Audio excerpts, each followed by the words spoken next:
What's going on, everybody? Yugioh here. I'm here with some Percy Yugioh Pro replays. I'm a little sick right now, so if you hear any sniffling and stuff like that, I do apologize.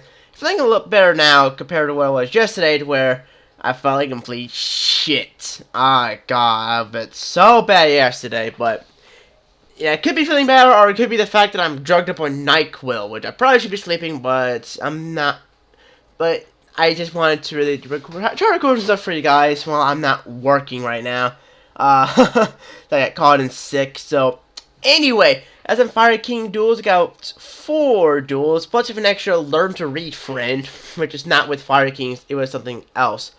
So, we're going to start off with the King. I called it King because it's sort of like a chain beat variant, the one that I kind of have on my channel already. But anyway, versus Blackwing using Pinpoint Guard, which I don't really agree with whatsoever. But I started pretty good with the Fire King after Garunix with the Solemn Warning and the Generation Shift. Some of the struggle use the Blackwing's effect to add the board to hand. Really kind of basic stuff right there. Attack into this, Garunix says hi. I summon the Barong, he goes to attack with the boar. I know then he has Kalusa up with Generation Shift to destroy the Barong. And I'm gonna go ahead and I'll take 700 to the face, because I don't want him to drop the Clue. That tells me he has Clue in his hand, so I know to be very, very careful. Barong's effect, get the Onslaught, the Fire Kings, activate Onslaught, summon up the Garunix. Then we're going to summon a Wind Up Rabbit, set the Compulsion Escape device, and the Circle, and end our turn. Next, I'm going to summon up the Garunix, chain the Rabbit's effect to banish it so it can protect itself from Garunix. Garunix's effect is going to destroy the field. Summon up his Breeze, Black Ribbon's effect, he's going to add Koshi, set Darkole in his turn. Like I said, I knew Clue was in his hand the moment he tried to attack into me. And I'm going to go ahead and attack into his Breeze, going Deep Prison. I'm going to chain Circle the Fire King, destroy Garunix, and special with the Barong. He's going to chain the Pinpoint Guard, which, you know, not too bad of a play there, but there really was no point there, because it's going to get destroyed during his turn anyway. In face, because I know Clue's in his hand. I'm not stupid. Garunix comes up, banishes up the Rabbit, and Garunix is going to destroy everything else, pretty much. And now I get a free Barong Search on my turn. He's going to summon up Soroko. I'm going to warning, so no, you cannot have that, and he's going to end his turn. I'm really trying to control the board. I know how Blackwings work. I know if I don't keep the deck in check, I know, like, he is going to pretty much devastate my entire life. So I have to really be careful, be on my toes, constantly against this deck. So I'm going to set another Circle and end my turn. He's going to draw into an Icarus, which doesn't really hurt my deck at all. He is going to draw Darkole. I'm going to chain the Wind Up Rabbit because, well, Rabbit likes getting out of situations like this. Barong, and especially Barong, with his effect, summon up his Collude. I'm going to Compulsion Escape device, turning my Barong back to my deck, returning his Clue back to his deck, and he won't get the search now, which now he ends his turn. I kind of knew what was coming up, but I didn't want the deck then anymore. Garunix comes up, summoning Garunix, and use the effect, summon, I get the Rabbit, going to attack. I kept taking a hand, just in case he has something to stop my attack, my onslaught of my monsters. But that was GG against the Blackwing player. Now, versus Entertainment, I kind of want to show y'all, this is kind of another example of what the deck can actually do in terms of a chain beat variant, I guess. And it's not just Entertainment, it's freaking Pendulum on crack. Look at these Pendulum monsters, oh my god, I thought it was Entertainment. I don't know. But it gets the freaking Entertainment Silver Claw, and it attacks into my Yakusha effect. And destroys the Barong in my hand, so now I can get Onslaught the Fire Kings to my hand, and just do shenanigans like that. So I believe on top deck, the Evil Storm Thunderbird, which is so good in this deck, it really is. Get the Onslaught, and we're going to activate Onslaught, get Garunix, and we're going to summon up the Evil Storm Thunderbird, and we're going to go in for this attack his Entertainment Silver Fang, or Super Wolf, whatever it's freaking called, and attack for 650, Garunix destroys itself, and that's the end of that. He gets his Entertainment Tiptoe, Garunix comes back, Chain Thunderbird, summon Garunix will destroy everything. Main phase 1, end phase, he can't do anything because his hand is fully complete trash because of all of his monsters. So I summon up my Barong, and I'm just going to pretty much OTK status right here. Not really OTK, but I'm just going to finish him off right here, right now, and he surrenders before I can really finish him off. I want to leave Harpies for last because I think out of all these 4 duels, it was pretty much the best duel I had in terms of actual fun, I guess. So my opponent is playing an Egyptian God deck, Slifer the Sky Dragon. I thought it was Raw, but it was actually the Egyptian God, Slifer the Sky Dragon. So I'm not actually setting Compulse, Escape Device, and the Torture Tribute. It's going to Magical Mallet, trying to get the Slifer, gets the Slifer in his hand. He's going to set the Necrogarden in his turn. He does have Raw Disciple, but I am going to share in his life when it comes to that. So we're going to summon up the Barong, just because, well, if it gets destroyed, I don't care. And attack for 1900, he's going to take it, save the Necrogarden for later on, which I guess is sort of a smart move. Next, he's going to draw into the Terraforming. Actually, no. I thought he was going to add the Mound the Bound Creator. I'm not too sure. But anyway, give my Compulse, and we're going to attack for 1900, which he now Necrogardens, which is pretty smart. That way he doesn't take any more unnecessary damage or life point damage. I don't know. So as soon as he can negate attack, now he's going to Terraform me, adding another Mound of the Bound Creator. It's pretty much the deck then. Summons that Phoenix. I am going to Compulse that back to his hand. Sorry about that. So he doesn't get that. Now, I get my Supply Unit, which is pretty freaking cool. So if I get Mirror Force, I don't really care. But he does negate attack. So next negating all my other attacks. So now I'm just going to end my turn. I could exceed, but I didn't really feel like it was necessary. So I'm going to set his Electromagnetic Turtle. And I'm just really biding my time. Just not really playing too aggressively because I don't really see a point in it right now. So attack for 1900, and he's not going to use the Swords of Effect because I don't think there's a point right here, right now. Next, he gets his freaking Light of Intervention. He's going to summon up his Raw's Disciple, use the effect to summon 2 more from his deck, and this is where I turn to the board because I don't want him getting anything stupid out. So Supply Unit allows me to draw, and I don't use Josh's effect because there's no point in it, in my opinion. I do get the Rhino Rabbit and use Barong's effect to add the Circle of the Fire Kings to my hand. And I go ahead and summon up the Yugioh and attack for the 1900 because I want to try to dish out as much damage as I possibly can. He still has the Electromagnetic Turtle in his graveyard, which I don't know why he never used the effect just yet. Because I think I would have used the effect. Just saying. And he pretty much surrenders, you know, because he knows he can't really do anything, even though he could have saved himself for another turn. But, oh well. Final game is versus Harpies. Harpies. And I play extremely safe, extremely slow in this duel because I'm trying to bide my time. At the Brong, and I'm going to set the Baby Garunix, just try to fool him into thinking it's the Yugioh.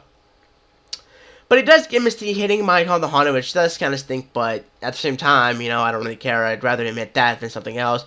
Goes for the Chandler with the Dance effect. Divine Wind summons another Chandler.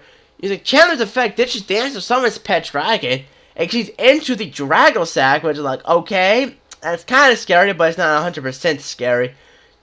Use the effect to pop my monsters. Like, why would you do that? You knew I'm playing Fire King. That was kind of a dumb player in this part. So now I have a free Yugioh on field for Barong shenanigans. He does have Hysteric Party, but I'm not really too concerned. I have my Barong here. I'm going to set the Baby Garunix, and I'm going to switch Yugioh to defense mode. I could have went 101, but 101 wouldn't have done too much considering the fact that he still has that Pet Dragon on the field, which is a major threat, in my opinion, to the 101. But this guy is very gutsy considering he's putting Dragon Sacks in attack mode and not defense mode, so he really doesn't care about the 101s apparently. But this is the reason why I'm playing extra uber safe, because I want to make sure that I can actually do my shenanigans. He actually affects choice the Barong, and he ends his main phase 2 destroys. No, he special summons his 2 tokens there, and he just ends his turn like that, which is a pretty smart move knowing that I can go Onslaught if he doesn't. So I get my Circle of the Fire King's Barong's effect. I do add Onslaught to my hand anyway. Summon my Barong, exceed into the 101, use 101's effect to take the Dragon Sack that has tokens, and I end my turn. Now the reason I put him in the 5th was because, well, he drew a spell card. I didn't want him to go 101 to basic my 101, and I would have been in a very bad situation if he did that. So I wanted to try to basically protect myself as best I can. And I go ahead and just protect my 101, and he ends his turn, doesn't do anything else after that. So I now have 2 Onslaughts, so it's time for me to Onslaught the Fire King, summon the Garunix, and I'm going to go ahead and attack into the token, so that way Draxac dies on his turn. That's the reason I did that. Set the Circle of the Fire Kings, and in my turn does get destroyed. Top deck the bombs, which is a pretty nice card to have, so I summoned up my Grunix in attack mode.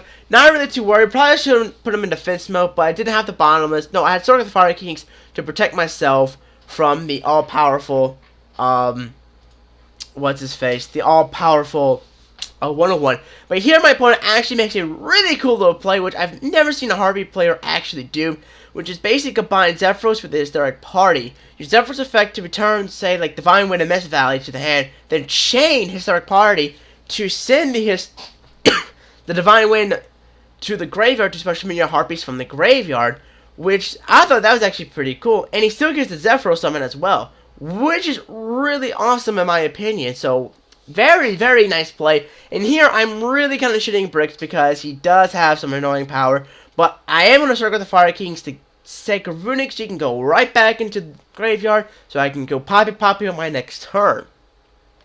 Now, I do summon off Yakusha just so I can add some added defense, and he does make me top deck my Barong, which is the reason why I decided to go ahead and summon Yakusha so I have some form of protection on my turn. So, he's going to attack with everything, and he's not going to overlay with any other Harpies. Like, why wouldn't you? It's a nice protection there. He does have the bottomless, though, so Grunix comes up saying, "Hi, how you doing?" Grunix tries to destroy. He says to field, but bottomless says no, but I still do get the destruction effect. So, it didn't really matter there, but I was able to pretty much get rid of his entire field. You can attack for 1900, and I end my turn after that, because there's really nothing else I can do, of course. Stating the obvious. So we top deck a Phoenix Wing Wind Blast, which is a very nice card to actually have. The entire time I was thinking that was a Hysteric Sign. Oh no, I think it was the party I was thinking was Hysteric Sign the entire time. So set my compulsory escape device and attack for 1900 points of damage. And in my turn, like, literally just slowly beating him down with the Fire King Avatar Barong, just to pretty much set myself up for more power. So he ends his turn with the Magical Hat sets, which he's pretty much trying to buy this time. He knows I can't kill him just yet. At least he's hoping I can. And I'm going to attack again for 1900 points of damage. And I'm going to end up setting the Compulsory Evacuation Device. And in turn. So this is actually a really cool game. He actually gets the Hysteric Sign. And in his turn, it's like, okay, that was kind of weird. And I top deck Circle of the Fire Kings, which is freaking awesome. So we're going to attack for 1900. He's going to chain the Phoenix Wind Blast. Send that, but I'm going to chain my Circle of the Fire Kings to destroy my Barong and special from the Yakusha, and now I can pretty much go for the kill with 1900 exact game, and that was the game. It was GG. Very nice game. I liked it a lot. I felt my opponent probably made a couple of misplays in the game in this duel. Like, one, he was really too cocky with the Dragon Sacks. He probably should have put him in the defense mode, but, you know, I think I made misplays as well, especially the Grunix. Especially if playing against Harpies, which can easily go one-on-one. You know, I played a little recklessly with the Grunix, but I felt like I played extremely safe, and I think I did a pretty good job. So the final duel is now with Fire Kings. It's actually with the Blue Eye Shadows, and it's pretty much called Learn to Read Friend, because really this guy needs to learn to read cards. I'm going first with the Hand Destruction, and which I like in this deck so much. It's so good. Hand Destruction is like, okay, send 2, draw 2, especially if you have the Beast, you just get the Shadow effects. It's really, really awesome. They get a lot of cool shenanigans going with that. Sum up the main and go for the Forbidden Lands. And we're going to go for the first turn Azurize, just because we really can. And I want to have that big protection and the ability to cycle through 3,000 Beast Sticks as much as I possibly can. Foolish Brew, send in the Hedgehog effect. We're going to add a Dragon to our hand, actually. I decided to add the Dragon.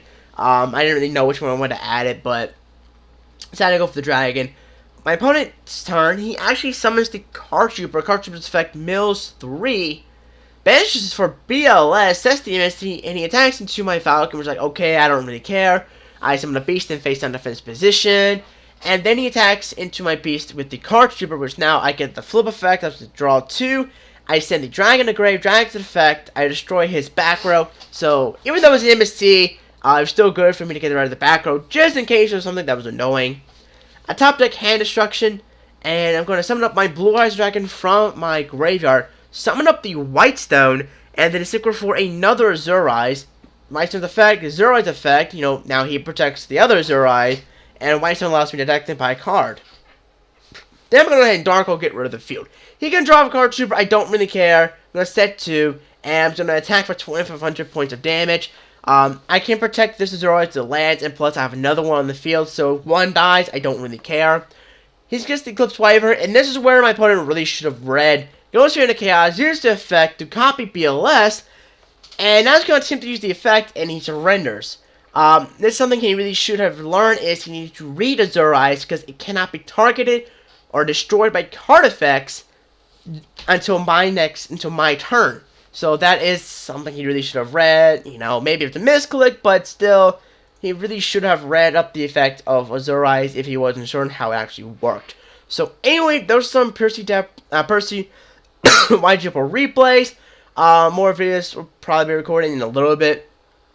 I'm not going to do mass recordings because, like I said, I am sick. So anyway, I have to turn my air conditioning on because it's getting a little hot here and it makes too much noise while I record. So anyway, hope you guys enjoyed the video, and I'll see you guys next time. Bye!